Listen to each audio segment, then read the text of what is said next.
Please refer to product labels which are approved by EPA to ensure the proper protective equipment is used for your safety and to ensure you are following product-specific rinsing instructions.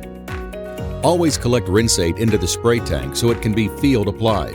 This eliminates lost product and prevents improper or costly Rinse-Aid disposal. It's easier to rinse small containers, also known as jugs, right after use so any chemical residue does not dry out and your product isn't wasted.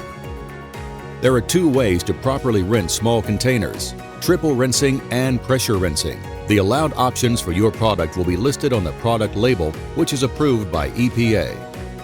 When you rinse your containers, always remember the ACRC rinsing motto: clean means clean, with no residue seen.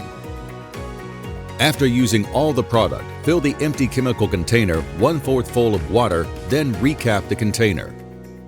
With the container opening facing left or right, shake container vigorously from left to right over a distance of 4 to 6 inches. Shake for 30 seconds. Drain all Rinse-Aid into the spray tank, being careful not to spill. The angle of the container must allow drainage from the hollow handle. Repeat a second time, this time facing the container the opposite way. Repeat a third time, this time hold and shake the container up and down. When it comes to triple rinsing, the third time is the charm. Next, rinse the cap over the tank until the Rinse-Aid is clear and dispose of it into the trash separate from the container. Hold the container over the tank.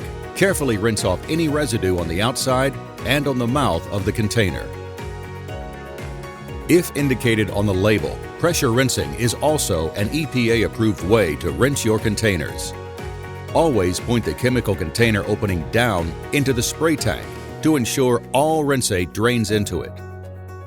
Put the tip of the pressure rinse nozzle into the side of container closest to the handle. Push the tip all the way inside and turn the water on, and rotating the nozzle to rinse all the sides and inside the handle.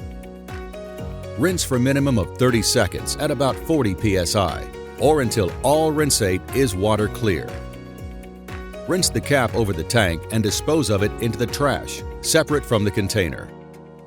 Hold the container over the tank, carefully rinse off any residue on the outside and on the mouth of the container.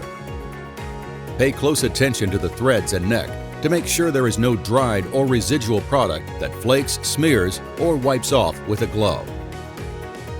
Make sure there is no visible liquid remaining in the container.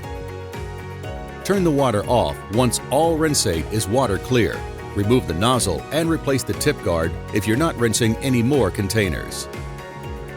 Best practice is to inspect the container after rinsing and before storing to make sure all the chemical is rinsed out.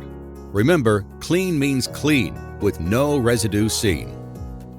Keep in mind that rinsing dried chemicals out of containers is much more difficult. Remove the label booklet and plastic sleeve and dispose into the trash. It's okay to leave on the base label.